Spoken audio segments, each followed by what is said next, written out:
All right, so it's about 1 o'clock.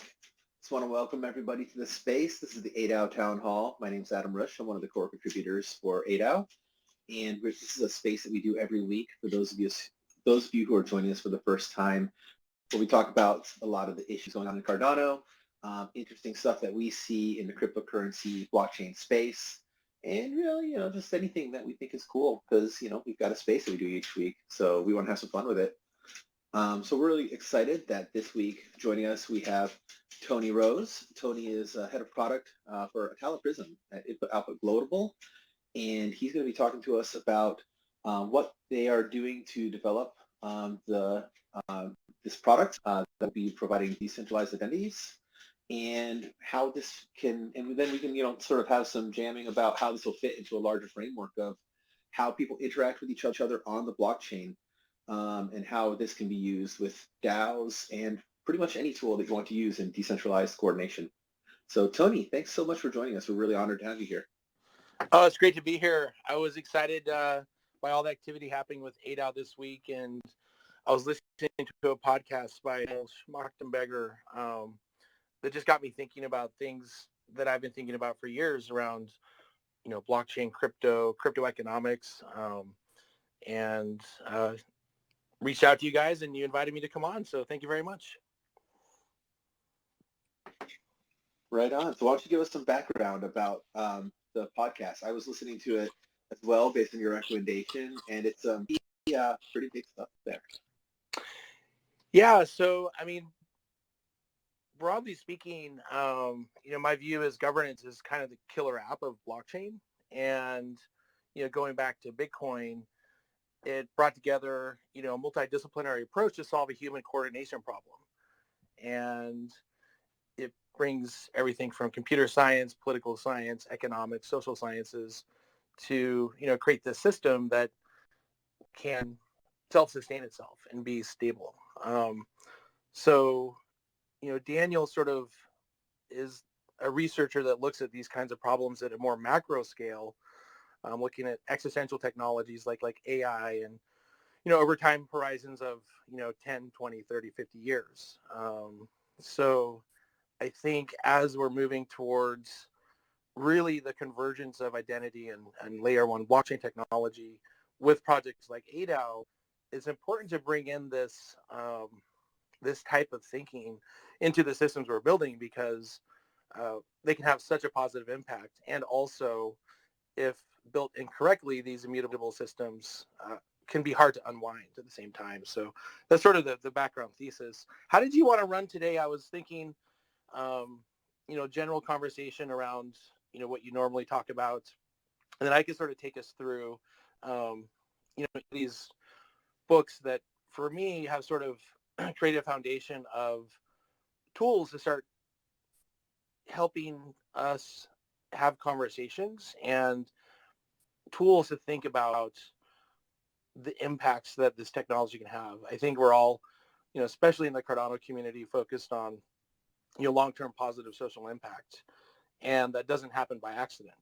Maybe you can get lucky, but it really can increase your odds by, engaging in, research and the kinds of methods that, the Cardano community is all about. So, Keys, your thoughts how you want to run the time? Yeah, no, I mean, I can give some announcements to start, just sort of, let everyone know. As we mentioned at the beginning, this is the ADAO Town Hall. ADAO is the first DAO on Cardano on the blockchain. And if you see the ADAO host up here, you can click on the A and follow the links back to our website and our Discord. ADAO is dedicated to open source software development, and just the idea that we're going to build some tools to put out there for everyone to use for decentralized governance coordination. And we've been doing that for a number of months now, since November of last year, really October of last year is when we first got together. So it's been a great trip, and we're always looking for more people who want to join. As a pure on-chain DAO, you cannot buy ADAO tokens from the treasury. There may be some, big tokens you can find on the DEX, but the only way that people get tokens from the treasury is to earn them by contributing to ADAO. So if you want to get involved, you can be in a working group, you can be part of a development team, or if you're not a developer, that's okay. We have a great education team.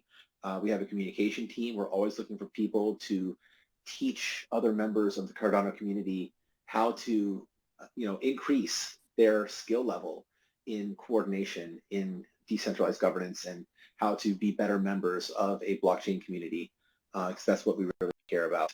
And by doing that, you can earn governance tokens in ADAO so that you can have a say in where the organization goes for the future. You'll also notice up here the Summon account. Summon is the project that is being sort of spun out of ADAO. Summon is a ecosystem that is going to be building a platform for a DAO operating system. And it's currently having a token distribution event. So if you want to check that out, you can. But the big thing that we're hoping for with Summon is that it can be a place for a one-stop shop for if you need an interface for building a DAO. So you can come to Summon, you can start a DAO, start a treasury, get your friends together to join in a multi-sig, join in a token-based voting system so that it's all in the smart contract.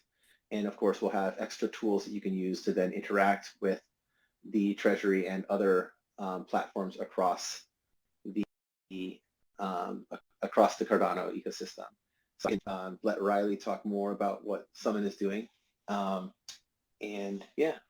I was actually going to say maybe we should jump back into the talk about self-sovereign identity and how Atala Prism is sort of leading the way in that field. And maybe later we can talk about some of the things we're excited about within Summon and how we can use Atala Prism and some of the solutions that are being developed. But I think, yeah, I'd love to talk more about SSI. And I have some questions for Tony that might be more technical than some of the audience might want. So I think we might want to start with just kind of the basics and any questions people have around SSI. The questions I have actually pertain to some of the material that we got from Tony when we were in Austin, and I don't know if we can make that public, Tony. We do have a digital PDF version of that at this point, but I don't think we made it public at any point. We just kind of have been keeping it amongst ourselves for now. Didn't want to obviously go outside of anybody's wishes, but also the stuff I wanted to talk about pertains to like the SSI Trust Triangle and Trust Diamond and kind of how you see the future of that playing out.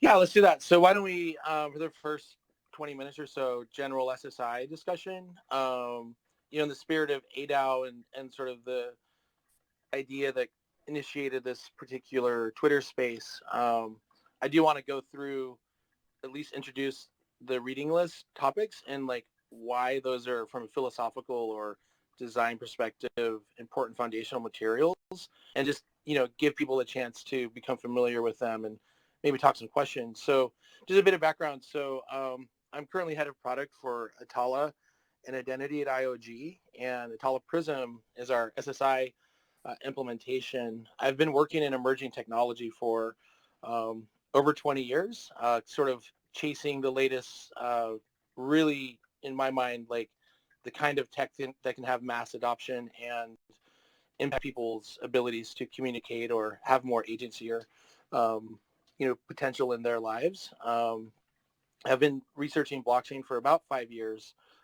came at the blockchain space through the payments lens. In 2014 through 2016, I was helping deploy Apple Pay and Android Pay with the largest payment processor in the US, and we enabled close to 1 million merchants with Apple Pay and Android Pay, which was, as you know, an easy way to tap and pay and go, which is great from a consumer experience.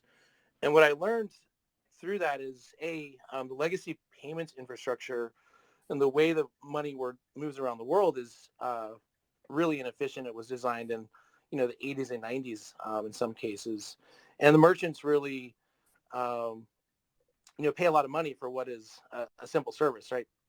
Card acceptance. They're paying sometimes 3 to 5% of their revenues, which is pretty big chunk of their margins. And so that was my jumping off point. And over these 5 years of looking into various layer ones and supply chain applications and lobbying for legislation in Wyoming and California, came across SSI and realized that it was eventually going to be the convergence of decentralized identity and layer one blockchains that unlock the true potential of blockchain technology. And it's things like DAOs where we start to put the pieces together. And we're really just now at the beginning of the ability to do that. What you're doing with your DAOs in the open source context is really bleeding edge from the human coordination perspective, right? The open source movement, Linux Foundation, et cetera, has done a really good job of establishing best practices for coordination amongst developers and enterprises that have common interests in software. And now we're seeing that that's enhanced, and there's whole new ways of doing human coordination by taking the combination of open source software with decentralized infrastructure technology. So that's sort of a bit of the background of sort of my why am I here? Why am I doing this? So within the SSI community, largely over the last 4 years, it was doing most of its thought leadership and hard work and design and architecture and developing the principles of SSI, and I'll provide a link to that as well, somewhat in isolation from the layer one blockchain community. There was a pretty negative reaction to the 2017 ICO hype cycle within the decentralized identity and SSI community.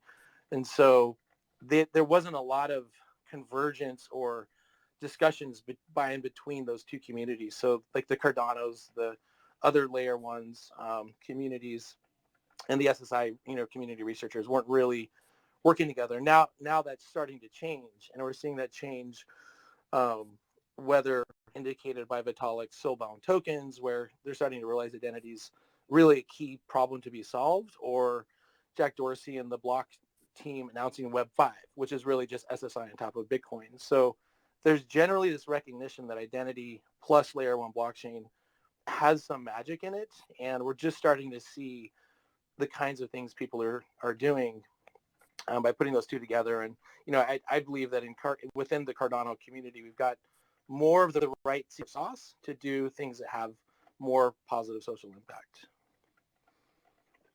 Yeah, no, I think that's a great intro, and I would agree 100%. I wasn't familiar with bring SSI to Bitcoin, but I actually had a conversation recently with someone who wasn't quite as informed on the SSI space, and they were explaining to me why SSI was unnecessary and we should use oracles to stream information. And I was trying to explain to this person why that was a bad idea, but it was really hard for me to get across that you don't want to have like all of your information kind of publicly displayed, and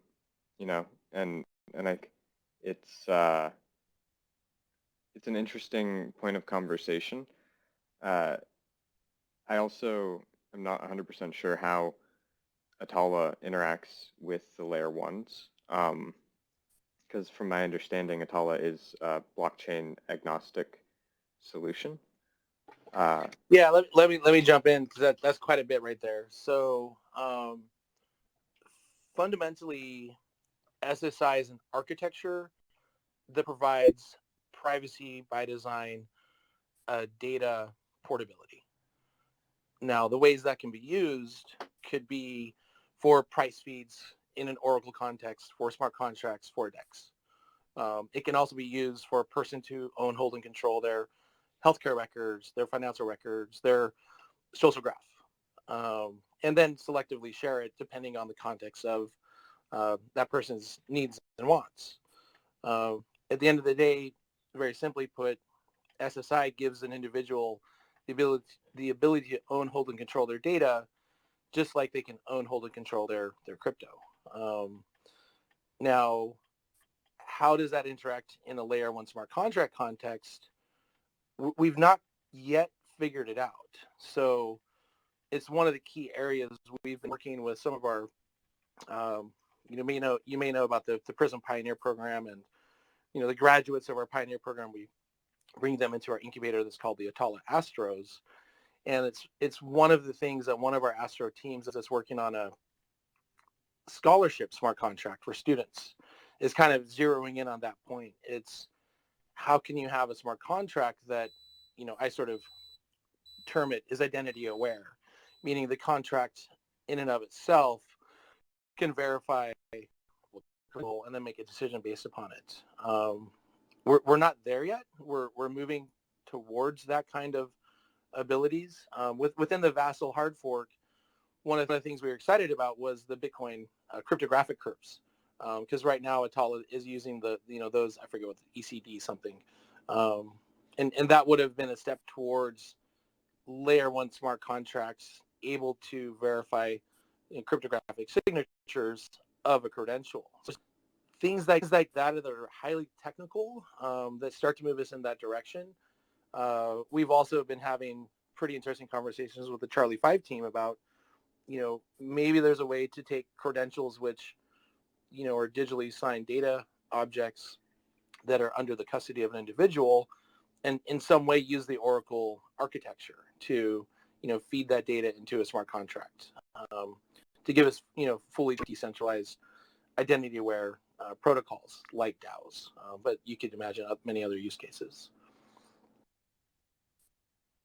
Yeah, that makes sense. I'm definitely familiar with the fact that you guys have the Atala Prism Pioneer program, and I am anxiously awaiting, hopefully, getting in and kind of getting more information. I do my best informed, but there's definitely not nearly as much, I think, information readily available as there will be hopefully in the near future. And no, that's great to hear that it's something that's being closed in on, even if it's not as of right now, something that's completely tangible. I see Lido just came up. How are you doing, Lido? I'm awake, busy hacking per usual. How are you guys doing? Yeah, I'm doing pretty good. Do you have any questions, comments, things that you want to talk about around self-sovereign identity? Yeah, and more on that later as the conversation sort of take its natural ebb and flow. It seems like something that Tony just mentioned, this opportunity to expand there. So my specific question in regards to some of the efforts around figuring it out, right, and the different experiments that's being tried in the prison program. How are we, and by we, I mean the builders and people who are running experiments, how are we thinking about mediation of these self-sovereign identities? Because whether even if the user owns and that controls their own data, then there's going to be something in the middle between the user's wallet and wherever the data live and other parties and issuing parties and these kinds of things, right? Is that where the oracles come in, or are we? Can you speak more about that? What mediation? Yeah, and before I jump into that, let me sort of respond to the implied question about, like, where are we in terms of Atala Prism and making our Pioneer program more generally available, et cetera. So bigger picture, the SSI community, the SSI technology, the ability to deploy SSI infrastructure at scale is still under development. The first ever public utility SSI blockchain was called Sovereign, SOVRIN, and it was built under Hyperledger Indy as an open source project, and that blockchain was the first one ever to go live, and that was around 3 years ago. And so 3 years ago was the first time ever that developers, including myself and the team that I was working with on some supply chain use cases, and eventually we went down the rabbit hole with COVID-related credentials during the pandemic.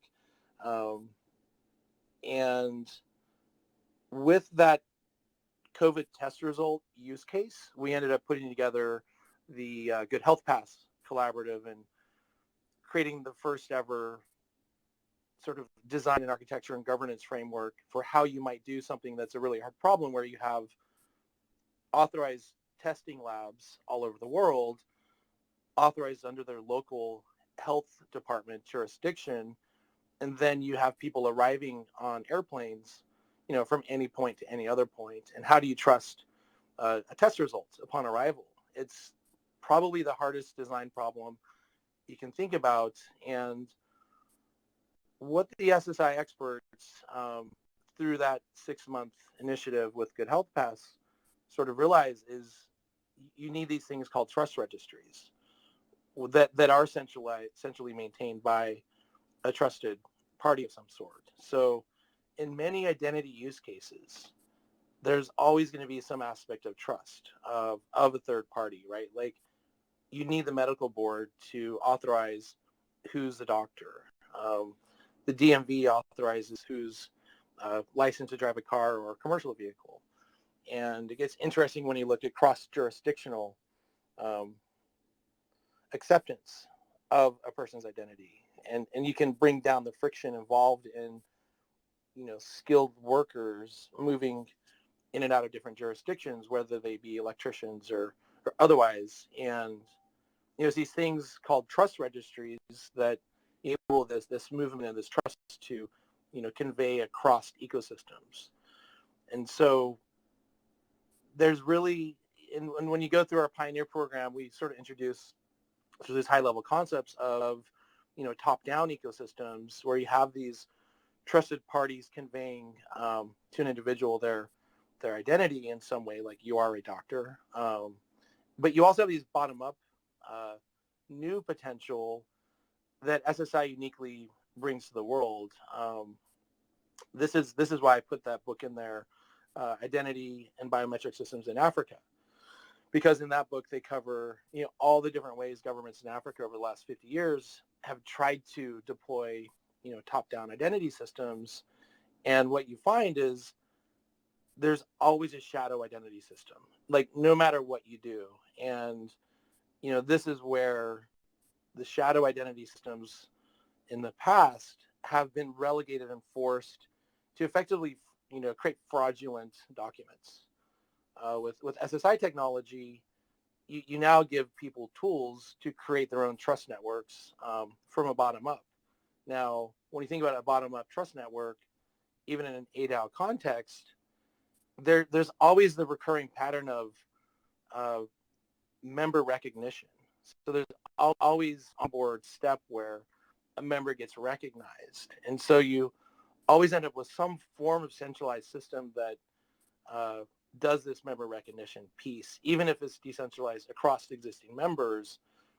Those existing members, even though formed with decentralized infrastructure, become the centralized, set that then, does that member recognition and onboard. So it's really hard to get away from centralization in human economic systems or just human systems full stop. So I know that's not quite directly answering your question about mediation, but it sort of, hopefully covers a bit of like the problem space in terms of, you don't ever get to full trustless, right? Like that's sort of one of the insights. Yeah, that's a great insight, and I think sometimes we get very excited and gloss over that part. And I'm sure calibrating between the trustless pieces and the centralized trust pieces, there's lots of opportunity there, and I'm sure that would be like a moving target, right? So one question that's coming to my mind now is, okay, so obviously a centralized trust party is is a prerequisite when the DID or whatever, the token, when the token is initially issued, but then decision like how often do you have to go back to that central party for proving or verification or reissuance, that seems like a moving target, right? So you get a certificate that says you're qualified for this, and checks against that certificate might not have to hit the central authority for maybe a period of 12 months. So you have that privacy on the user end, right? If every single request to attest or verify the certificate is not going back to the issuer, and I guess those kind of decisions rely on like laws and companies and different use cases and things like that too. Well, you're hitting the nail on the head, right? Which is governance frameworks, and also you're sort of dancing around the core design architecture and design principles. Maybe if someone can't find them, I'll post them on the thread I started. But one of the big pieces of work the SSI community, spent a lot of time on was the principles of SSI, and the core principle is privacy by design, and there's 12 principles that sort of build the foundation of that. One of those is that the way it works is an issuer issues to a holder a credential that they then have full custody over, and the key is that verification of that credential, that sharing of that credential with a third party, does not require calling home to the issuer. And that's the key. I mean, this is where it starts to get hard from a technology and implementation perspective. And one of the reasons why blockchain was discovered by the SSI community as a way to solve that problem. Because what you do is you have a well-known public key of the issuer. Imagine DMV, publicizes, their signing public key on a blockchain, and then, any bar, any restaurant, anyone that needs to validate that driver's license credentials is authentic, they can look on the blockchain to do that verification. And the DMV has, no way to have any visibility over when that driver's license gets verified. You also need to solve for correlation between verifiers. So, it raises, other design constraints when you want to make sure that just because I verified my driver's license with, the bar across the street, and then I go and buy something at the gas station, there can't be any digital rabbit trail that allows verifying parties to collude behind the scenes with some form of identifier to figure out, they've got a customer. So those are the two key privacy by design problems that have led to this architecture. That of, phone home, where the issuer should not have any way to have knowledge of where you might be using that credential, and that of correlation between verifiers. So verifiers not being able to, correlate common customers that they've seen. A common misconception is that credential data lives on the blockchain.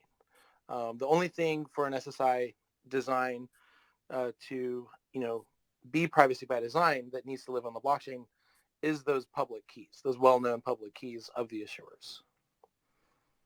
And things get a little more complicated when you look at how do you enable zero knowledge proofs and selective disclosure. When you're doing those things, selective disclosure and ZKPs, you need to also store in a public place that's immutable the schemas that are the credential data elements, so that ZKPs can be constructed. And this gets, pretty deep into the technology rabbit hole.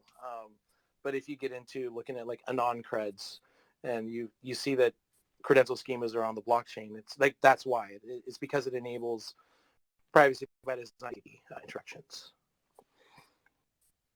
So when two peers connect, I mean, if there's multiple credentials being issued from one peer to the other, Are there multiple DID pairs created, one for each credential being created, or is there only a single DID pair used for the entirety of like all those credentials? So this gets pretty complicated pretty quick, but let me just sort of keep it simple. So DIDs are cheap to make, and wallets manage and create DIDs on behalf of the holder or the party, right? So in SSI, there's three kinds of actors. There's issuers, holders, and verifiers. So each of those actors can make, as many DID pairs as it wants. They're really just public-private keys. I sort of describe DIDs as the evolution of public-private key pairs because they do other cool things like have DID documents that can point to service endpoints and things of that nature. But fundamentally, it's public-private key pairs, which are cheap to make. So if you imagine as a holder in your wallet, you have an address book. And the address book is a list of all the people you've connected to using SSI. So each of those connections is a unique DID pair. And part of the reason behind having a unique DID pair between you and every connection is the design mechanism that alleviates correlation. So every DID pair is unique. No one anywhere can tell which DID you're using to connect to someone else. And so no one can correlate who's in your address book. Now, credentials, when an issuer signs a credential, they sign that with their DID and issue that to your DID. So there's an element of your DID that's also part of that credential that proves it was issued to you by the issuer. And so when you present it to a verifier, they're able to verify that that credential was issued to you, a DID that they can derive is yours and under your control by the issuer, a DID that they can look up on the blockchain or the registry and validate it came from an issuer that they trust. So I know the WC3 has been working on this standards for a few years now, and finally has it released as a full standard, I guess. But there's also been other developments in the space of ideas around this. I'm just curious of where is Atala Prism coming from in terms of interfacing with these? Is it all leaning towards the towards the WC3 or W3C, or is it like taking into account other ways that people might want to do this? Yeah, so any SSI implementation to be true to SSI must satisfy the 12 principles of design. And the first ever in-code implementation of that was Hyperledger Indy and Aries and Ursa. So Indy is the blockchain, Aries is the wallet, and Ursa is the cryptography. That only happened in a production environment about 3 years ago. So for the first time ever 3 years ago, people were able to start deploying implementations. And no shocker, like lots of problems were found, right? Lots of scaling issues, lots of usability issues. The cost economics with the layer one blockchain were not optimal. So Atala Prism 1.4, which we're currently launching, which was what we ran our Pioneer program and what the Atala Astros have been building on top of, its architecture was built about 2.5 years ago. So it was based off of a side tree style architecture that originated from members of the Bitcoin community.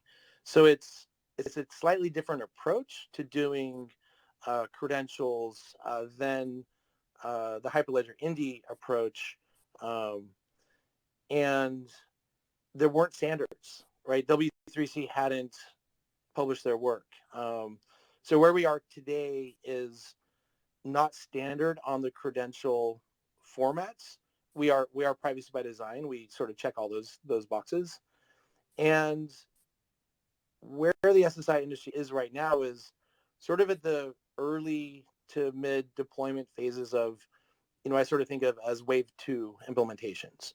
So taking the lessons learned from these first deployments and starting to look at what's like a second generation look like. So we haven't really talked about it much publicly. It's not a secret. It's just there's not a lot to yet talk about.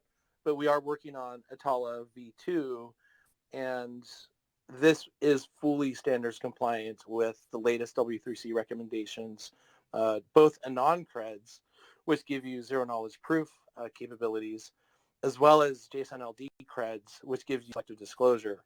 So once you really dig under the covers of the cryptography, you find out that you can't have selective disclosure and zero knowledge proof with the same credential technology yet. This is an area where active research is going on, and it just has to do with the cost of doing these cryptographic operations.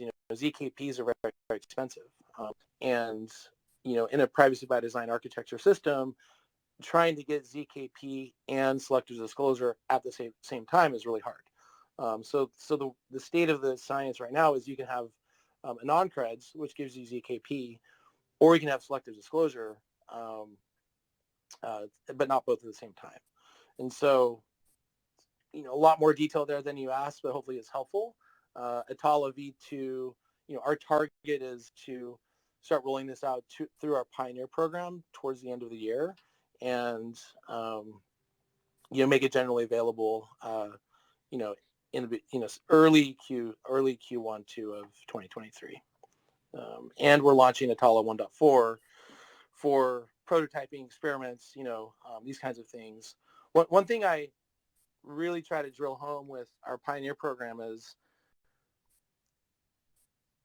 it's okay to start with technology and implementation and thinking through how does it work, get some UX experience with this stuff, but there's no such thing as success with an SSI ecosystem until you've wrapped your head around the need for a governance framework and the need to convene the stakeholders in your ecosystem to talk about the rules of engagement, because it's a really hard problem when you have 3 parties with different incentives, and also parties in today's world are generally in high value use cases already deeply invested in legacy infrastructure. So you look at healthcare, financial services, or any other high value ecosystem, they have very deep investments into centralized database technology. Why would they move to Web3 technology? What is their value? What is their incentive? Data's their ecosystem where they derive value. Their business model is built around, having that data and leveraging and mining that data. So starting with governance, starting with incentives is actually where you need to start. So even though the technology is not ready for at-scale use cases, it doesn't even really actually matter, because until the incentives of an ecosystem are designed in a governance framework, there will be no adoption. That was fantastic. Thank you. That's exactly the kind of thing I was looking for. Also, I think Lido is next. I think Empower was next. All right, Val. Sure, thank you very much, Lido. Yeah, just wanted to kind of ask really cool conversations, and yeah, thanks for having me up here. Yeah, just wanted to ask Tony, kind of around, you mentioned a policy for the issuer of these DIDs. I'm kind of curious to, a bit more information around kind of how that works, and how it relates to maybe some of the existing, how we use NFTs nowadays or fungible tokens, how that correlates, and kind of, basically what I want to know from this is essentially, if you have a DAO and you have some member that you issue a DID for, how do you kind of, let's say that member turns out to be a bad actor, how does the DAO then decide, this person is no longer eligible to interact? Do they kind of blacklist their DID, or do they have some sort of way that they can, retract this role, that the person can maintain the DID, but it's no longer, it can no longer interact with the smart contracts that it could when it did have this kind of role? Let's say it's like the treasury manager, and this person's not suitable to be running the treasury. yeah, I don't know if that makes sense, but I hope you can give us some more details around that. Yeah, no, that's a good question, and I always answer these kinds of questions with the following sort of snarky comment, which is technology doesn't stop people from being bad, right? Like, Apple Pay won't stop fraudsters from doing fraud. SSI won't stop bad actors from trying to be bad. Chains won't stop hackers from trying to steal money. So again, it boils down to the governance framework, right? Having clear rules of engagement and especially in a decentralized community ecosystem, the governance framework is the thing that any actor in the ecosystem can read to understand what are the rules of engagement. Like, how do I become a member? If I want to, graduate, to a more trusted member, what does that look like? Once I'm a more trusted member, what are the things I'm able to do then, and things of that nature. So, crypto economics on like the layer 1 blockchain sort of solves from a economic incentive perspective. But when you get into things like DAOs, where you're really looking at more than just economic incentivization, you're looking more at human behaviors. Sort of this is where, why one of the books on the reading list I added there was Patterns of Commenting, because we're not the first people to think about coordinating humans towards common interest, right? This is something that people have been doing for, thousands of years. And only in the past couple hundred years has the view that, centralized government actors will do a better job than bottom-up communities managing common good. It's kind of like a pendulum. It sort of swings both directions. Clearly, we're swinging now back to the more decentralized, community-driven approaches. And that book, Patterns of Commenting, goes through a number of really interesting use cases and different ways by which humans have, governed their common interest. And there's no one size fits all. Every community kind of is its own, has its own DNA, and putting that into a document that provides for that transparency of what the rules are that are applied to everyone equally is really sort of, in my view, the best practice to go about it. Yeah, thanks a lot. I'll come back with a few more comments a bit later as I think about it. But yeah, Lido, go ahead. Thanks, Tony. I'm glad Empower went before I did, because that statement, the comment of technology won't stop people from being bad, it's a great setup for my question that's in my head right now. And it stems back to this 12 principles of privacy by design or standards versus sex, right? And the specific question is, who, as we're building these things, who has the burden of ensuring safety? Is this a spec thing that if these pipelines are not set up in a safe way that they will break, or is the burden on the user to sort of understand, like, for example, that this thing has selective disclosure, and that makes it safe for something that doesn't, right? Like, can you speak to us that? Well, there's sort of a couple layers to it. I encourage everyone to, I keep thinking of things to add to the reading list. The Trust Over IP Foundation is at Linux Foundation. Anyone can join and become a member, and I highly encourage everyone here to get involved at Trust Over IP, because it's the evolution of the community that created the Sovereign network and the principles of SSI. And principles they're just that, they're principles. They're North Stars, and technology alone cannot ensure the principles are maintained and implemented. The other thing your question gets me thinking about, I've been noodling quite a bit lately, is this concept of agency, and this sort of self-inflicted fear a lot of the crypto community has that mnemonics are like too scary for my mom. And, I think that to a certain degree, owning, holding, and controlling your money, your data, gives you agency and also responsibility. And there's also this meta conversation going on, around the world, around, sort of maybe for millennia, like, the old adage, give a man a fish, he has dinner for the night, teach him to fish, right? And it's kind of the same thing. Life is about responsibility, and technology doesn't absolve you of bad things happening to you. These things are simply tools that should enable, more positive outcomes for yourself if applied correctly. And, as our communities, we can design them to be, less likely to fail in ways people don't expect. But at the end of the day, if you lose your mnemonic and you don't have a way to recover it, it's gone. There's nothing anyone can do about it, and that's part of the deal.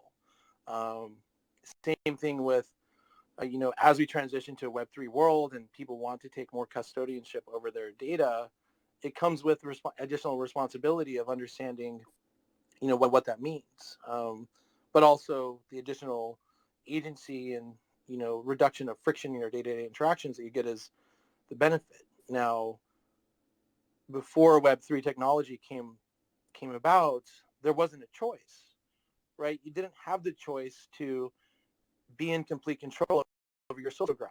You had Facebook, like that was it. People like to argue that, everyone's okay with this because of all the benefits you get from Twitter and Facebook. And I always point out that there's not a choice. Like, you don't have an option to function in today's society. You kind of need these social media tools, at some point.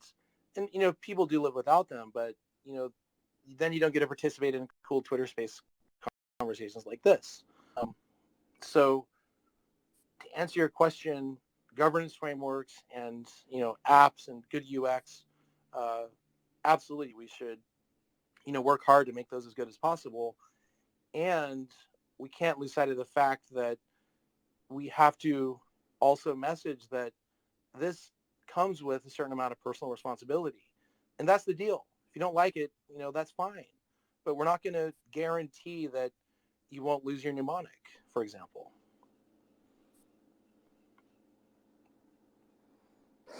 Hey, Tony, January here. I have to tell you, this has been my hands down favorite space that I ever think that I've come across in Twitter. Everything that, and keep in mind, you and I, we both share a passion for identity. It's self-sovereign identity, DIDs, thing in that arena. But to hear other people echo what I've been talking about for years just feels so validating, especially an individual like yourself that clearly knows about the future, and this is the future. This is our future, and everything that it's going to bring is going to be so amazing, and it will give us back, in my opinion, personal privacy, but it does come with a measure of responsibility. And I think that that's okay to have that responsibility returned back to the people so that we can put an appropriate amount of distance between ourselves and some of these systems that have come up. Absolutely, January. It's so good to see you here. And I got to say, I'm so proud of you and just the way you've embraced this emerging Web3 world and community the way you have. It's just been so inspiring. Like sort of the meta conversation there around responsibility gets to one of the other books I put in the reading list, which is Technology and the Virtues. And the simple fact that a better world for all of us doesn't come about because someone else did some work, right? Like, we are all responsible to contribute to building a better world for humanity. And, the book Technology and the Virtues really sort of helped me see through some clear ways of thinking about, like, how to even talk about what that is, right? And what I love about that book is analyzes sort of very, very academic analysis of Buddhism, Confucianism, and Aristotelianism, and distills those down into, key patterns of virtuous behavior. And it's, like we can all agree on these things, like don't steal, right? Have a growth mindset. But that's one of the common things, like the main number one common thing that I sort of took away from that is, is humility, and humility in the sense of recognizing that we don't know and we probably can't know all the answers to things. But through daily self-improvement and through research and conversations with our peers, we can make progress towards, knowing things that we didn't know and using those things to better outcomes. And that's also one of the keys of Daniel's podcast I shared. Like that was sort of the key to why he has hope for the future of humanity. And Daniel's a brilliant thinker that looks at existential technology like AI, nuclear, and all these things over very long time horizons, and sort of thinks through like how can humanity survive this next era. And one of the key things he talks about is that ability for humans to have hope and humility, and many examples over history of people that have just kept working to solve the problem, and then they finally figured out that if you use this technology in this certain way, then you get the light bulb. Or if we use layer one blockchain technology plus identity technology to enable communities to self-regulate, and we find some common patterns that are sustainable, that are resistant to bad outcomes, those patterns can be enabling for any communities. And this is why DAOs, to me, are like so fascinating. If you look at our Catalyst Fund 7 challenge, this is where we started, sort of really thinking about it, which is, what are the primitives, the primitive patterns of self-governance, right? One of the easy examples is, the review, right? Like I said this about that. That can be looked at as a primitive that, with the social graph, you can get emergent reputation systems and things of that nature. So our Fund 7 challenge started getting our community and our pioneers and our Astros looking at, some of that. And broadly speaking, I don't think a lot of work has yet really been done to take, the patterns of commoning kinds of things, where we can look at the ways humans have organized the different kinds of models, and then applied that to implementations where you can create libraries of coordination tools. And this is why ADAO and Summon, to me, are like really at the bleeding edge of, thinking about those kinds of things.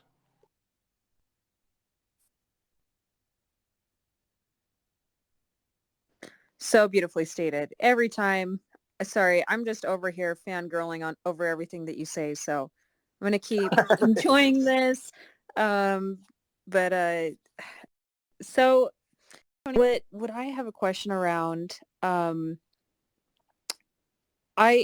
you know, I talk a lot about government and identity and the utility, in my opinion, of identity. You as an expert, how do you see these pieces falling into place?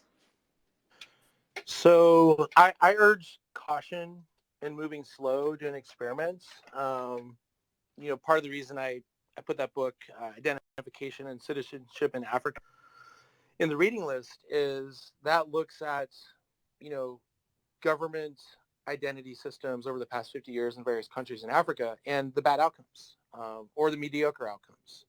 We have Canada now doing one of the first government-issued foundational identity, that's starting to be deployed. And there's, like Daniel really gives a good mental model for thinking about it. There's, catastrophes happen, 9/11, COVID, and a lot of times the response to catastrophes, creates more dystopian kinds of outcomes. What is that middle way, right? Like, how do we create digital identity trust systems that follow that middle way, where it's more about long-term human potential impacts and doesn't veer into one of these dystopian or catastrophic outcomes. And I don't know that anyone, like no one has those answers, right? These are net new technologies being applied in net new kinds of ways over a global network that everyone has access to. So we can easily, I think, agree that applied improperly leads to bad outcomes. When we were working with the California blockchain working group, we created a report. You may have seen it. If not, I can try and find it. But it was a couple 100-page report on how the state of California might apply blockchain technology. The topic of voting came up. And voting is just an area where I am not a deep expert, right? Like we can all agree that voting systems as they are in the world today have all kinds of problems. And that they can be improved. But how do you actually build a voting system for 300 million people, right? Like how do you actually do that in a way that can't be corroded in some way? Like, I don't know. Like this is why looking at, I sort of popped into this room last week, and there are some people from worker unions.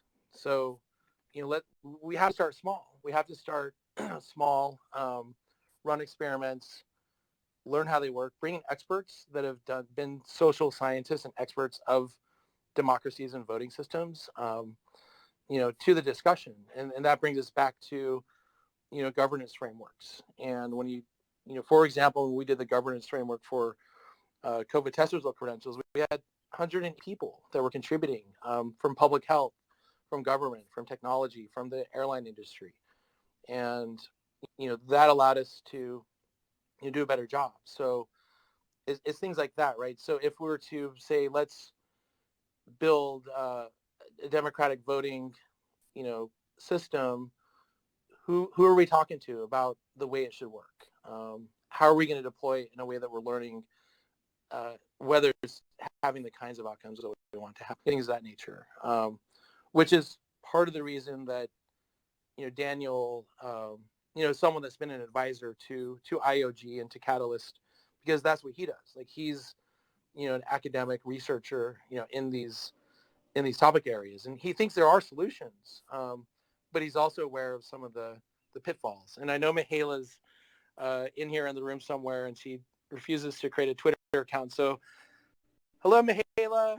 She's an impact director at ADAO and had introduced me to Daniel. So just a shout out to Mihaela there.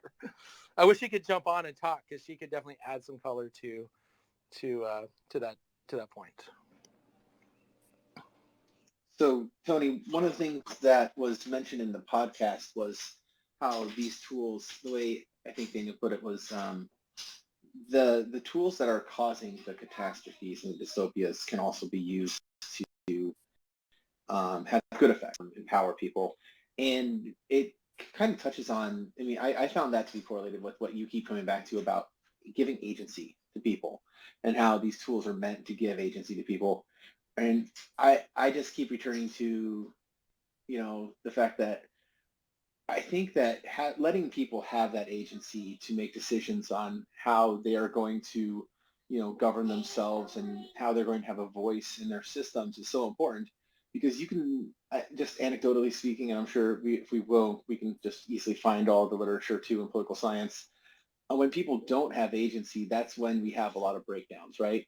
Because people start to feel like, well, this will never change. I don't need to do anything. I'm just going to take from the system. I'm just going to do what I can, without giving anything back, because nobody's looking out for me. But where do you see these able to really put that agency forward? And maybe that's too much of a softball question. It's a hard question. I like Daniel's examples. I like the general principle of, for example, with AI. He gives examples of the middle road, right? The middle road with AI being AIs that help enhance things that humans are naturally capable of, right? Like connection and interaction. Like these are things AIs can't do. perhaps agency is really the key mental frame to sort of think through these things.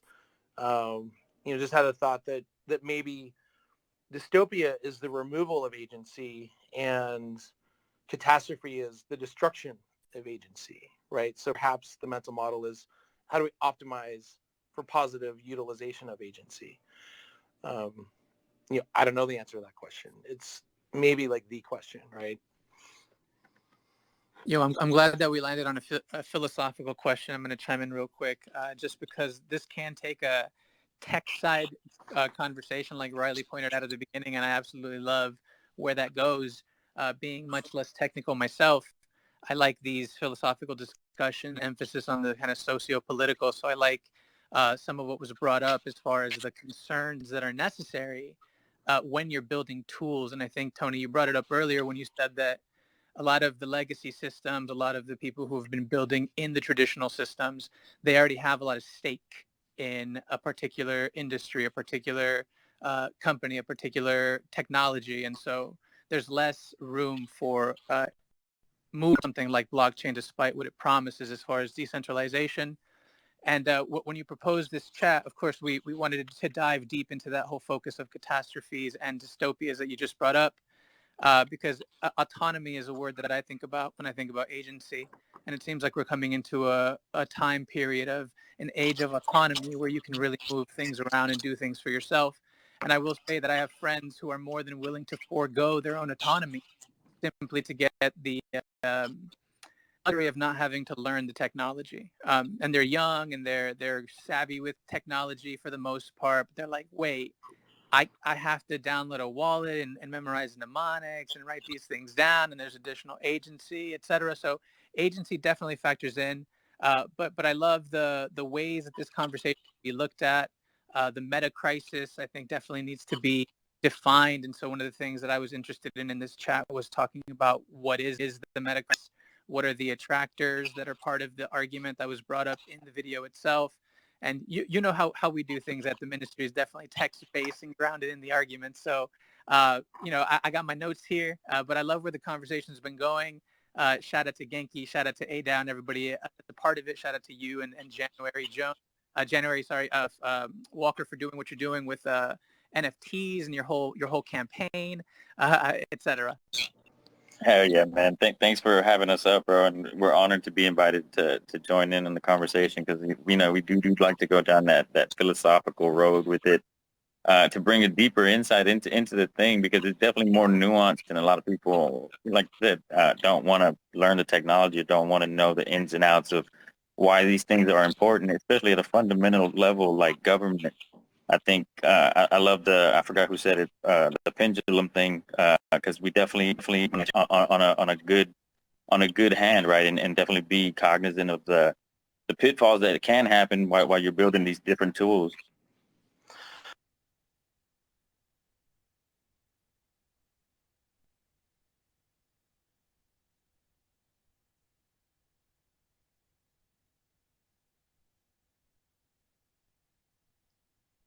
Did I get rugged?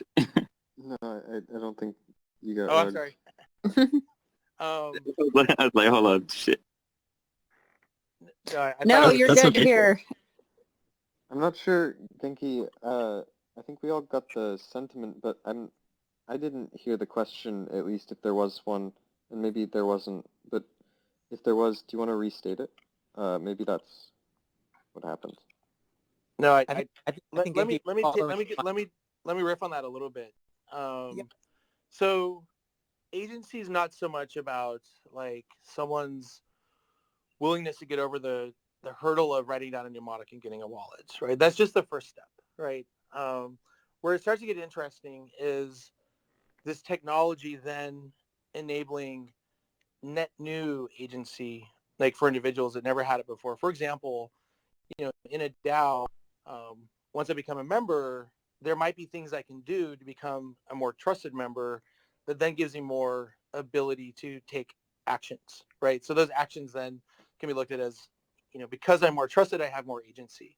And I can use that agency to take actions that have positive or negative impacts. I can abuse that agency or I can use it for good. And it's this aspect of personal responsibility with agency that I think this technology gives us a way to start building that muscle with people. In a world where we've largely been conditioned to consume and participate in social, online networks where we're kind of manipulated and fed based on, minding our attention spans. There's a deficit of that muscle of agency to realize, oh, like I can actually participate in a community, and it's now easier to become a member of a community that's not, in subtle ways driven in certain ways, right? Like many of our online social networks today are driven in certain ways by the ad revenue that's sort of, creating our feed. And these new kinds of online DAOs or social networks, we can move away from having such a strong push by those, advertising incentives, but then it opens up, opportunity for individuals to build the muscle of agency to participate in ways that weren't possible before, because we not only get, online trusted communities, but then with these economic incentives, mixed in as additional tools, it creates, even more design space for human coordination and, expanding agency. You mentioned ADAO, for example. The way you get tokens is by participating in the community in constructive ways. So that's like an example of that pattern that this starts to become more broadly available. To kind of complicate that a tiny little bit using a section from the text, I have a question then, because one of the key things that came up kind of in the background, it's a subtle argument being made, but it's that there's a culture here of rushing to market, of being the first to market, of being the first who did the thing so that you get the first mover advantage, et cetera. And then we have the ethos of something like a Cardano that is taking its time, is peer reviewed, has a lot of research behind it, et cetera. And I think Cardano would very much ring true with that whole idea of taking your time and not rushing, because you're well aware that this is systemized thinking and there are other elements connected to this one solution that you're building. And so I think in something that within the ecosystem itself, would you agree or would you disagree? I suppose this is a very theoretical question. That if there is something like a bounty, that you are always checking for the best solution and not just the first and quickest solution. And I apologize. I kind of missed that question because I was distracted reading my WhatsApp. So could you see if Mandala Metaverse has their hand up? This is Mihaila's contact, who has a lot of experience here. And then maybe just restate the question, and I apologize for that. No, you're good. It's really just about the culture of rushing to market, the culture of materialism and consumption that was kind of highlighted in that emphasis of like, who does it first, who goes first, who has the first mover advantage, right? You break a few things, you patch it up, you make it better, etc. Here we are proposing on Cardano a slightly more slow trajectory that's methodical and well thought out, and kind of speaks to these values of taking your time and doing it right. And my question was simply, if you are incentivizing building, how do you account, or how do you make sure that the culture that's building is one that's taking its time and not rushing to build the solutions the fastest, right? But that they're actually taking into account the larger systems that are at play. I think a lot of it comes down to your time horizons of when you deem yourself to have achieved your goal, right? Like the last 20 years in tech, there was a race to move fast and break things, and there was a capture of a lot of like the Web 2 infrastructure, right? Will Facebook be here in 50 years? Does that mean they've ultimately succeeded? I don't know, right? When you're thinking more long-term horizons of impact with technology, I don't think you ultimately win with move fast and break things. You leave a lot of lessons for people that are methodical and research oriented to learn from, to then do better. That's more how I look at it. And I've been working in the Bay Area, Silicon Valley, for 20 years, and have sort of been in the middle of observing, the greed and the rush to, and the sacrifice of ethics and things of that nature. Just, it's been very discouraging, frankly. And it wasn't until I started understanding what we could do with blockchain that I started to feel hopeful again about tech. And it's really funny. Like we were sitting around with some of the team from IO, and we're looking around, and it's like we're all in our like late 40s of us, right? That are like here, and I don't know the age range of who's on this, but we were talking about our kids, and they just don't care. Like they're like, why do you guys care so much about blockchain and crypto? And our kids, my kids are like 16 and 20, and they just don't give a shit, right? And like I think part of it is, for a lot of us that are here and really passionate about this space, we've seen Web 1, we've seen Web 2, we've seen where it has failed, where it's fallen short of its vision and ambitions, and we see this as an opportunity to kind of, in a techie way of putting it, like bring native identity to the internet and bring native money to the internet, and with those things, like give the internet the tools it needs to truly realize its potential. For sure. And final follow-up here, I think Facebook's a great example of the 2 points that were brought up, right? It sort of increased our dystopia, and it caused a social catastrophe as far as like depression and all the impacts of the psychological impacts of something like a Facebook. So the oversight was definitely there, or wasn't considered, or maybe it was a part of the salesmanship from the start. But yeah, thank you for that. That was a nice clarification. Before we go to the next end, I was just going to say for the Mandala Metaverse, in case you're not on a mobile device, you do need to be in order to come up as a speaker on Twitter Spaces. We haven't seen the request. I did send an invite, and I think the ADAO host account may have as well, but without further ado, we can go to the next hand. That's all I had to say. Yeah, we'll go Lido and Power, then January, and then Ada Bucks. If that's okay with you guys? Sounds good. Thanks again for hosting, and thanks for the time. So we've sort of talked about some of the tech of this stuff, the fandom, the philosophy. I like to throw in a boring business question. This is sort of a break and palate cleanser, if that's okay with you. So Atala Prism, it's a product by IOG, and then we have Voltaire that Cardano sort of pitches as a on-chain governance API that any org can use.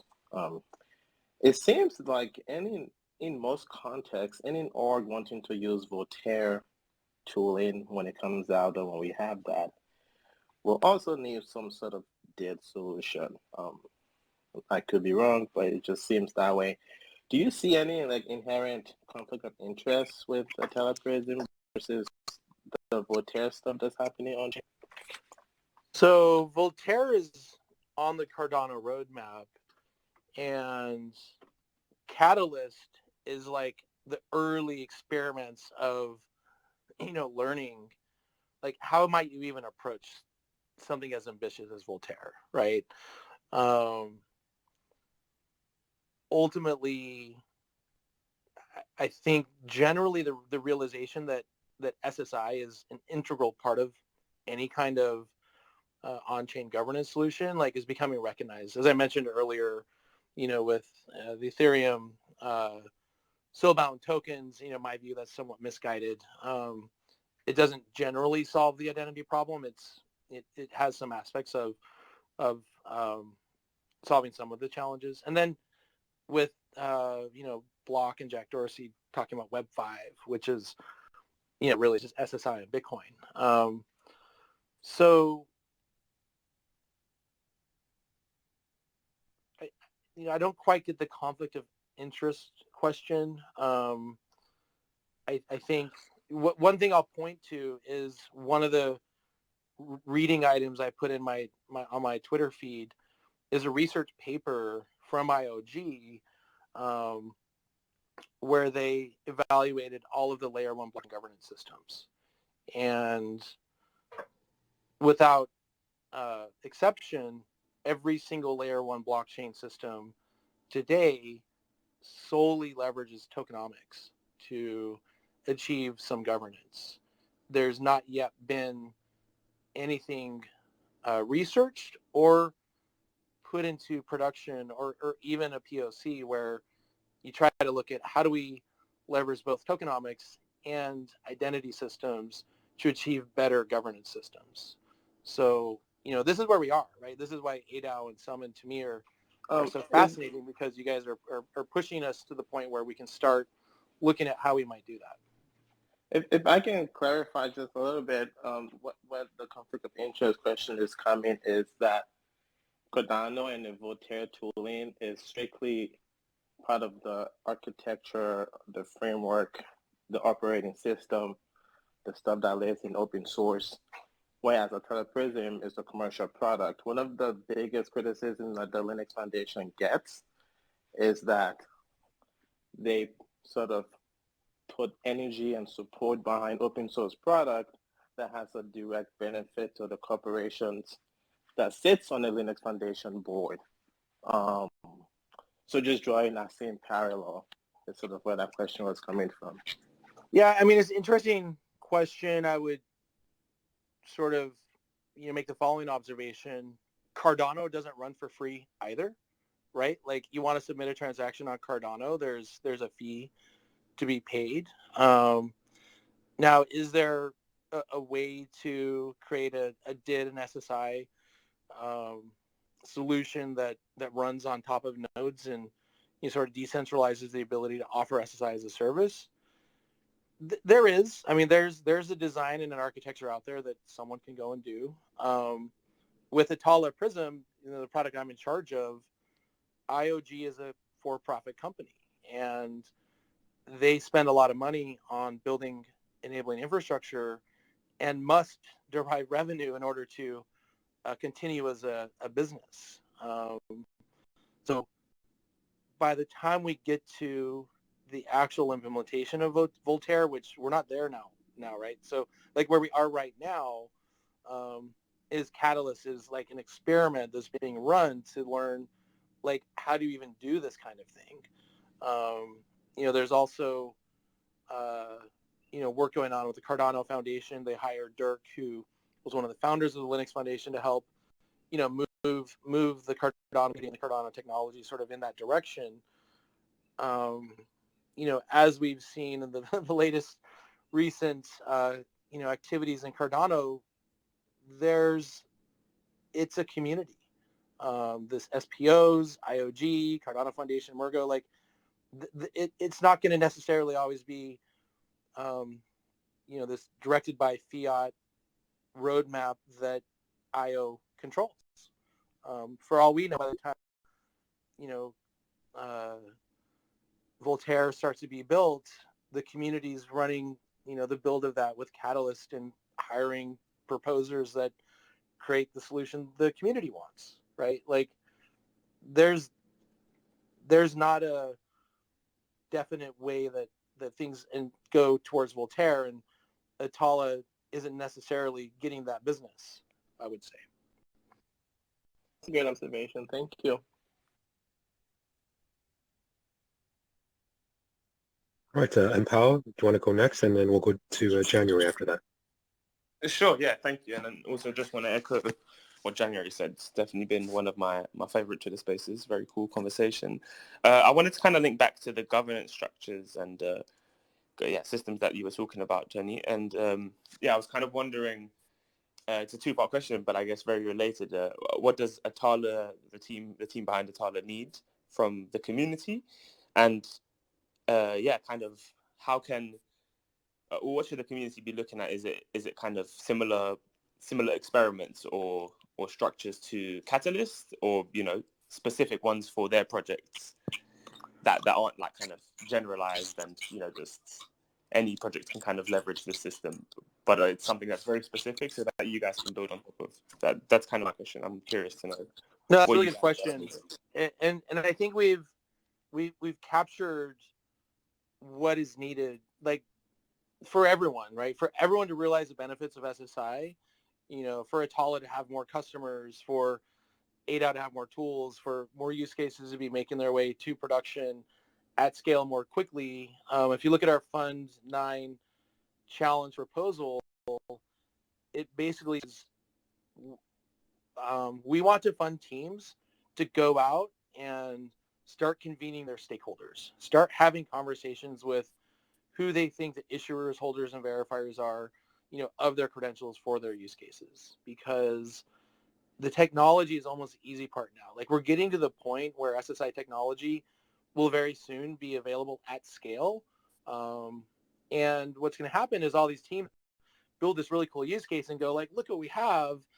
And then they're going to realize, oh, like, the systems of record that hold the data that's valuable for verifiers, we've never even talked to them. Like, they have no idea what we're talking about. The long pole in any SSI ecosystem is getting the stakeholders around the table to agree on, the use cases, and then to restructure the incentives, right? So how do you, for example, move to portable KYC for financial services without disrupting business models of Web 2 identity providers that will stop you because it disrupts their business model? So they're not going to be aligned with you and the regulators. They're not going to be aligned with you and the financial services institutions. And so we can talk about the value and the benefit of portable KYC all day long, but if the regulators, the commercial institutions, and the identity providers like have zero interest because you've not addressed their incentives, it won't go anywhere. So to answer your question, it's, have a look at our challenge for in the Fund 9 voting, and kind of look at that as like what we think is the most important thing for the community to be wrapping their heads around. Awesome, thank you very much, Tony. And yeah, I think it's really, really important, and gives me some things to think about on our side, how we can start looking to do exactly as you said and prepare for the technology to be ready, which, like you said, is going to be the easy part. Right. So, and for a DAO, for Summon, it could be like, I would encourage everyone to go look at the work that's been done at Trust Over IP for years. Like, the world's brightest minds and thinkers of decentralized identity have encapsulated, workflows and working groups and templates for governance frameworks for identity credentials, and just put them out there and made them available. So you're starting to think about, how do we, leverage this work Trust Over IP has done around governance frameworks and put it in the context of like some tooling, so that not only can a community, use, Summon to make a multi-sig wallet, but they can then use them to create, very simple governance frameworks so that issuers know what the rules are in order to issue a membership credential, or holders know what the rights and responsibilities are of membership. And, you then quickly start to get into machine readable governance and like automatic enforcement of governance, rulings and such of that, things of that nature. But, you got to start by, having like a simple governance for a simple credential, and then, the rest of the stuff starts to follow.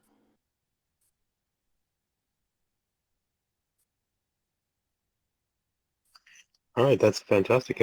January, are you still there? Did you want to start with your question, and then we'll go to ADABUX afterwards?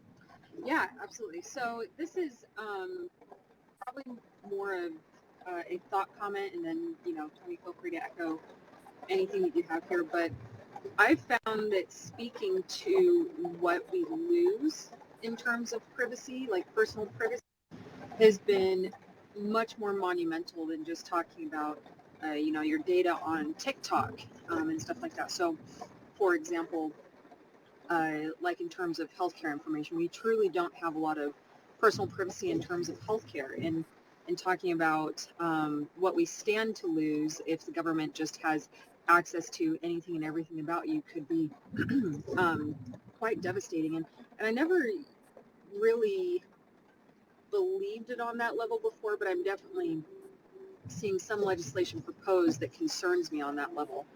And then the other piece is, we know how we have a digital footprint today.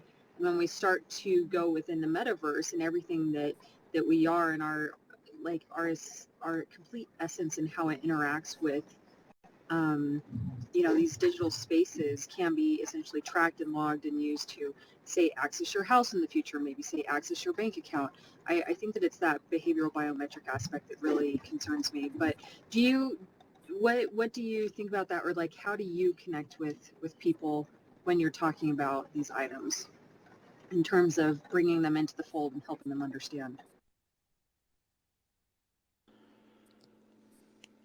It's challenging because I spend a lot of time trying to speak to investors, right, the venture capital community, and generally I sort of have two conclusions there. Either they're too deeply invested in existing legacy infrastructure to want, like, there's not right, like there's a negative incentive for the success of this, or they don't get it. They don't see the financial benefit for themselves in the time horizon that a venture capitalist is interested in. On an individual level, many people just think that they don't care. Privacy isn't something that matters to them in their life. Like, they're not doing anything bad. And then you have communities like this where we're like so passionate and like we get it, and we're excited about how do we explain this to people, why this matters. And my conclusion on all of this is we just have to build and show, because all the talking in the world hasn't got me anywhere. Wow, what true words. What true words. All right, $8. Do you want to go ahead, and then we'll go to Adam afterwards? How's everyone doing today?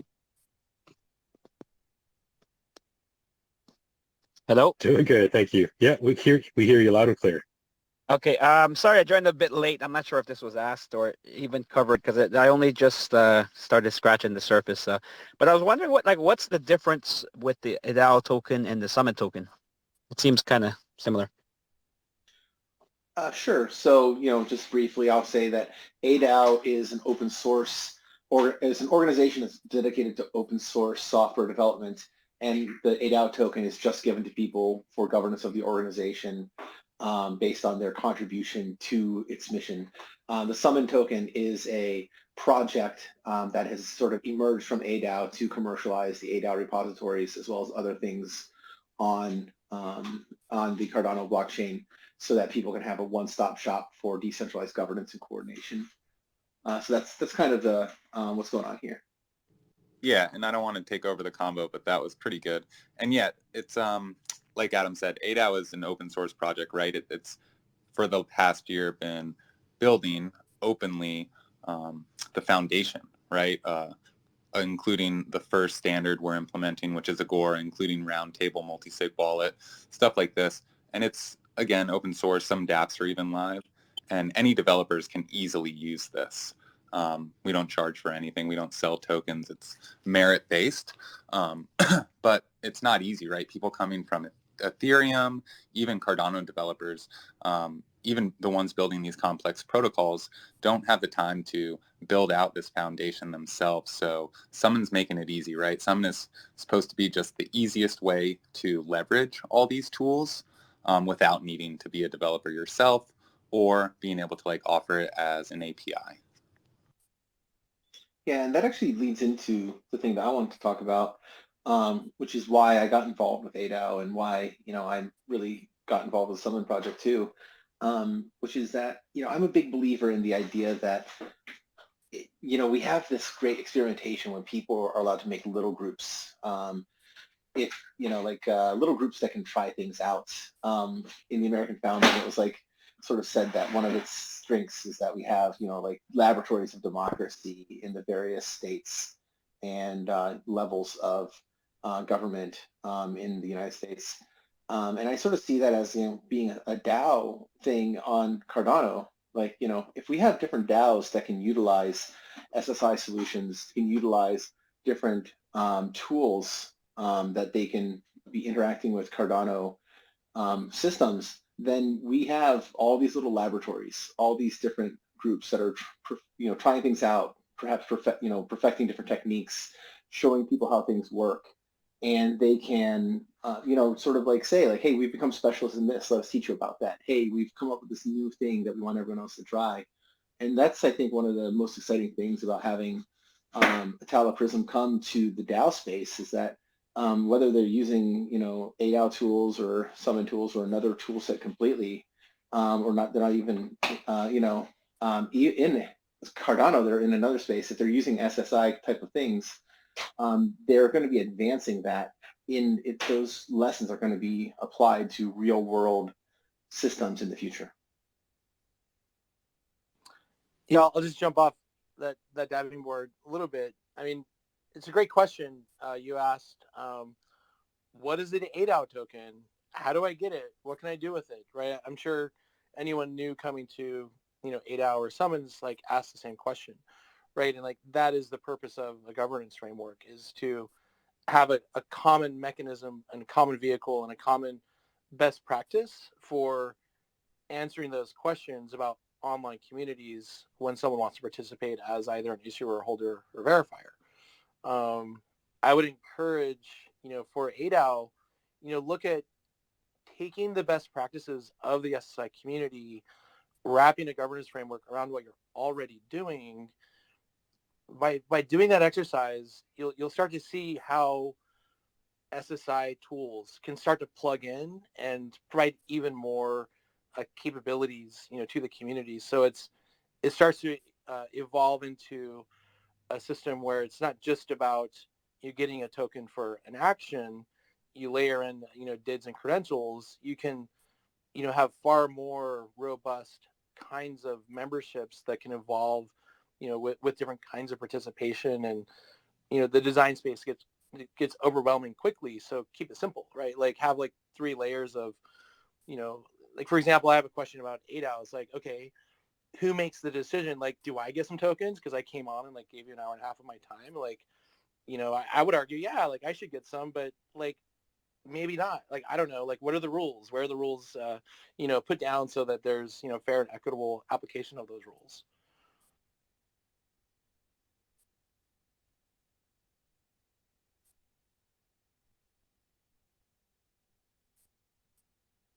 Absolutely. Those are great considerations. And I feel like you're poking us to have a bounty program for our speakers, and I don't think it's a bad idea. So I think that's something we're gonna have to work on. Maybe I'll be back.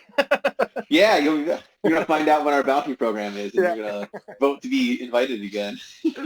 Yeah. Sorry, Yeah. my 6-year-old has an iPad linked to my number, and she's learned how to FaceTime her friends. So I'm getting FaceTime calls from her first grade class. Awesome. Yeah, actually, Tony, we do have a question from the crowd. Jonah, who's part of the Emergo Academy, a community lead there, had a question, and you kind of touched on this, but it might be a good way to kind of summarize some of the things where we currently are. And his question is, how can projects play with implementations on SSI and DIDs to gain user data? Is it still too early for this?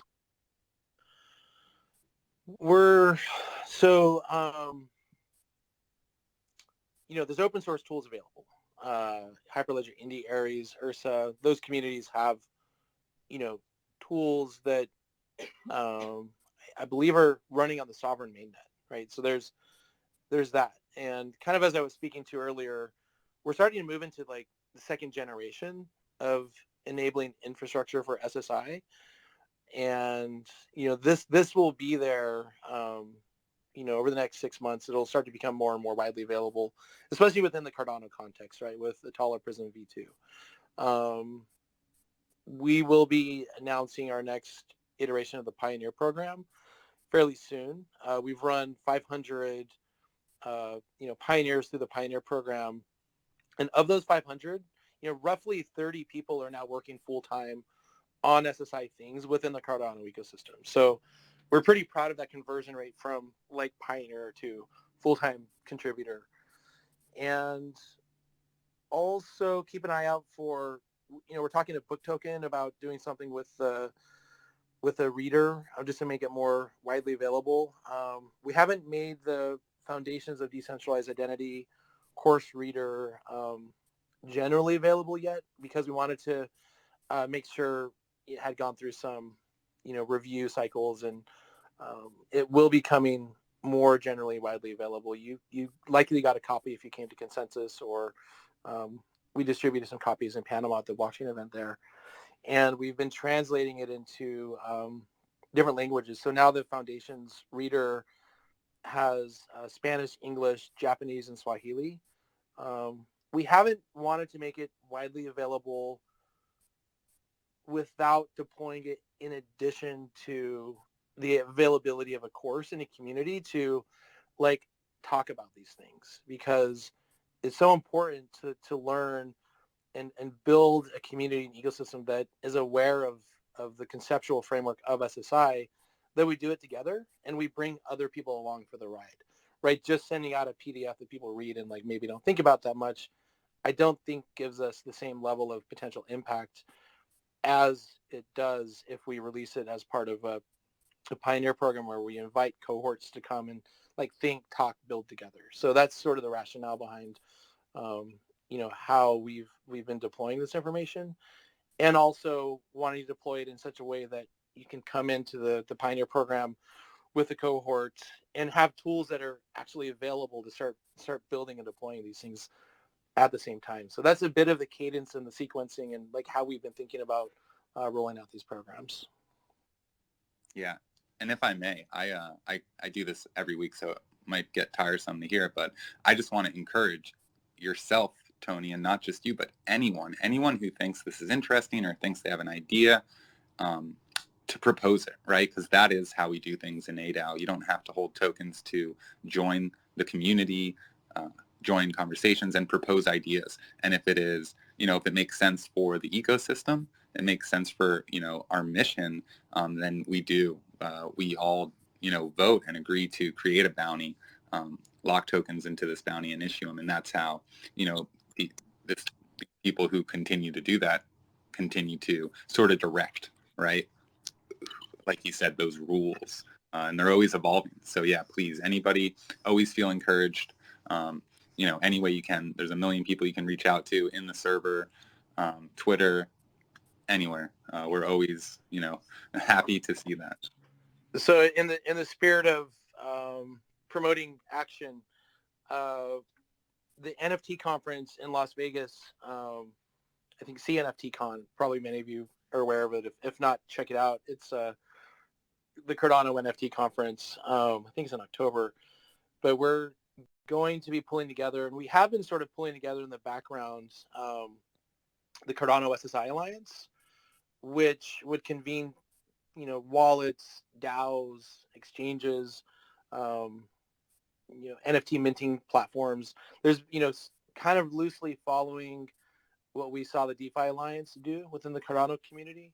So that will be announced, and anyone's welcome to join within the Cardano community. And the mandate and the mission of the SSI Alliance is to help establish common patterns for things, like verifiable NFTs, or how do you connect to a DApp, these kinds of things. So at the CNFT conference on that Friday, we'll be having a Cardano SSI Alliance sort of workshop for a couple hours that day. So I think the CNFT guys will be announcing that and putting it somewhere. So just keep an eye out for that. That's fantastic. Are you guys going to do anything at Rare Bloom, or will you be all tuckered out from Las Vegas? I'm sure I'm going to end up there. I haven't even looked at it yet, but I've just sort of in my mind, I will be there. Someone will, either my boss will tell me to go, or I'm sure I'll be there. Haven't figured out exactly how or why yet. Yeah, no, that's amazing. I wanted to give Mandela a Metaverse an opportunity if they wanted to speak, if they wanted to provide any thoughts on some of the things and topics that we've been discussing. Yeah, thank you. Just happy to be here and learning and listening about Atala. We were having a conversation with Mihaela about what we're working on and how to work with IOG. We're working with a lot of SPOs right now on a DApp and a company named IMX that's really innovative in the self-sovereign identity space. And so just happy to be here amongst other builders and creators. I really appreciate what January was saying, and Adam, what you were saying in terms of the ability to use these tools in environments that can provide how they can best be used. I think we're all, Tony included, in what he was saying with respect to how do we integrate this and use these technologies with the integrity of sovereignty and decentralization at the core. And we at Mandala are building what we call an enlightenment simulator. And we have clans that we use that are different archetypal pathways to affecting change in the world. So we use animal totems to represent those, like animals like Spider Clan is technology. So this is a very Spider Clan for us conversation here, and Lion Clan is art. And so it's a way for people to self-identify with our NFTs and get a self-sovereign identity.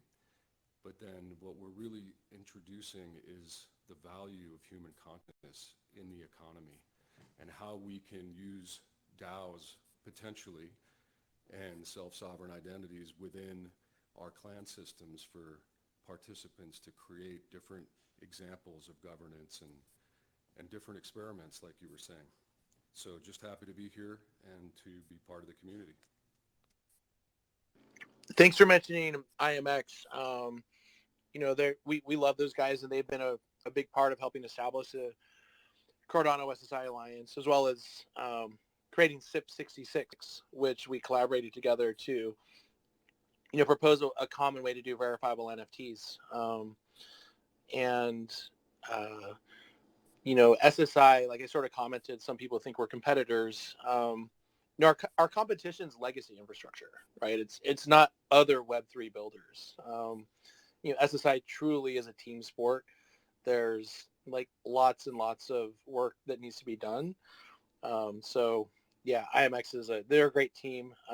They're doing the right things, and we're working on stuff with them as well.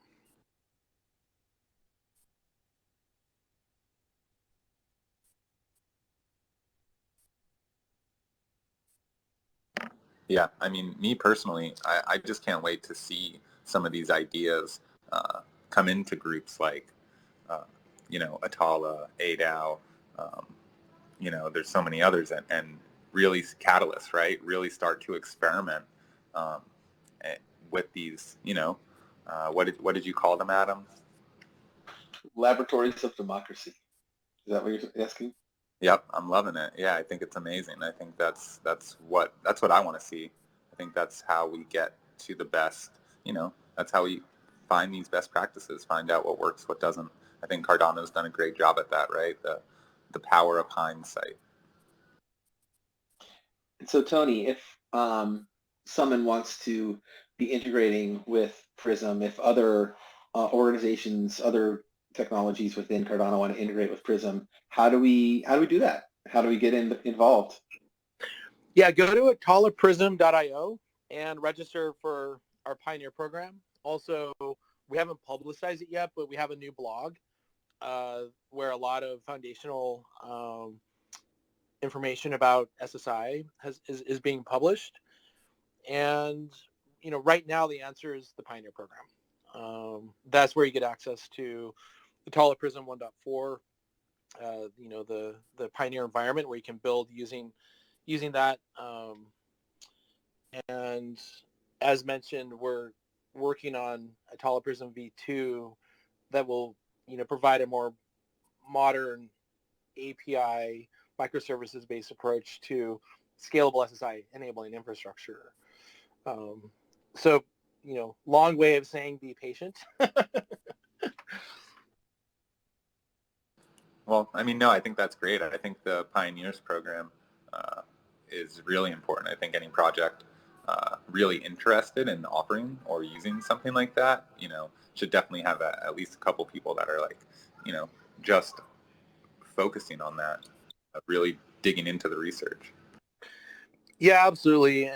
And also, again, like I'll continue to encourage like engaging with the foundational conceptual material and understanding that the governance framework and the convening of the stakeholders in your ecosystem is actually the hardest problem. The technology is really almost the easy part, right? Like at the end of the day, this technology is just like DIDs and credentials in wallets. But it's acceptance, and the rules around, this data, that is truly the hard part. So, get a lead, like get a jump on that by looking at what Trust Over IP is doing by, familiarizing yourself with the foundation materials through the Pioneer program and those kinds of things. And then, when the technology becomes available at scale, like you'll be far ahead of the curve.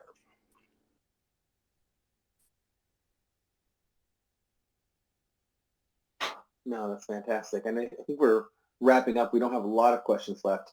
Do you have anything else about Prism that you want us to know about, or about this general topic of SSIs that you think we should keep in mind, Tony? I guess I'll have to say, take a look at our Fund 9 challenge proposal. This is meant to fund teams to go and do the governance I talked about.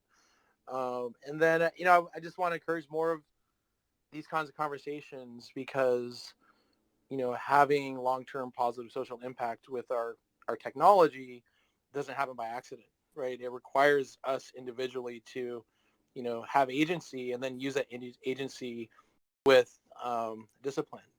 And, those are muscles that in modern society we don't often necessarily have the opportunity to develop. And, that's what's unique with Web3 is we truly, need to develop those muscles in order to, have these longer term positive impacts. So yeah, I love these kinds of conversations. I mean, this is why when I met the Cardano Ministry guys in Austin, I was like, oh, this is awesome, because it's a place where you're talking about philosophy and not just technology. And I think we need more of that.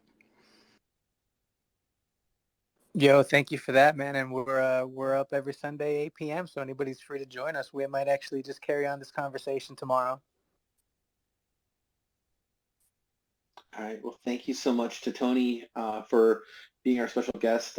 Thank you so much to the Cardano Ministry for joining us to talk about this from a philosophical lens, and hope everybody can also follow the ministry guys, Genki and Rod, and make sure you check out their space tomorrow. Until then, we'll be on the Twitters, on the blockchain. And we will have another one of these ADAO town halls next week, Saturday. Thank you so much for joining us. Yeah, thank you, everybody. And I just wanted to give January, did you have anything you wanted to say? I saw your mic go off there. Go on there. No, I was just going to thank Tony. Thank you so much for having the space. I loved everything about it. I feel like, and this is just, of course, my personal, completely biased opinion, but I feel like we should have more SSI dead spaces. And like we should have more of these, because these are the crucial conversations that need to be had from not just a technical lens, but a future lens. And, I know everybody likes their investments, they like their crypto, but identity is the future. And I think we should bring Tony Rose up more. He should definitely talk more than I do. So January, thanks for giving me an opportunity to talk some more. So maybe I can ask everyone's help here. So one of the things I've been brainstorming about is how to leverage like the community of Twitter spaces and podcasts to do something of like a build-up towards a general availability launch of the next Pioneer program, but like educate more communities. So for example, I've had discussions with Eric from the DeFi Alliance about doing something similar. We did the first one with the Cardano Ministry. This is the second one. And we have these series of blog posts that have been published on our blog that we haven't really released yet. So sort of the inkling of the idea is to do a series of these like every other week or something like that, starting fairly soon, where we build momentum and build a community that sort of follows around. So like, wouldn't it be cool if the Cardano Alliance sort of came along like they did with, the Cardano Ministry kind of came along with what they did here to the ADAO community, and then we go next to the DeFi Alliance community, and sort of get bigger and bigger as we go. And also as we go, more people are getting more foundational conceptual understanding, and that leads into the launch of the next Pioneer program, where we have, everyone's like, oh, I understand the foundational principles. Now we can get into, building governance frameworks for our use cases, or, whatever it is, right? These kinds of things can help us accelerate. Love it. Yeah, Happy to absolutely. help. Let me know. So the next one will absolutely. be with the DeFi Alliance, date TBD. So once we have a date, maybe we can just share it within our communities, and give the DeFi Alliance a whole lot of love. Tony, I think that's a fantastic approach. Sorry, Genki, I'm just going to jump in here quick. I love the idea of extending the education out beyond just Telegram groups and some of the kind of those centralized processes that individuals are used to. I think it's very, very valuable to get out there into where the community is and where the discussion is occurring. And I love that approach. So I just wanted to throw that in there. Sorry, Genki. Yeah, no worries. I just wanted to come up and say thanks for definitely, again, inviting us. And we can definitely put the Cardano Ministry wax seal on that, man, because we definitely want to be in some alliances that put that philosophical lens and kind of goes deeper into again, these core infrastructures that really, honestly, we're in control of right now, man. We're the old people now, right? Like I'm 36, right? So now it's like we got to make sure that the younger people are paying attention and knowing why these things are important. But yeah, man, we definitely invite anybody to join us in the ministry. It's always open. Not always Cardano, right? But we definitely invite anybody to join. Awesome. So I'll reach out to Eric at DeFi Alliance. We'll get a date on the calendar, and then I'll share it with you guys and gals here, and we'll build up for another good one of these. All right. Thank you so much, everyone. Thanks a lot. Enjoy your weekend. Thank you, everybody. Take care. Have a good one.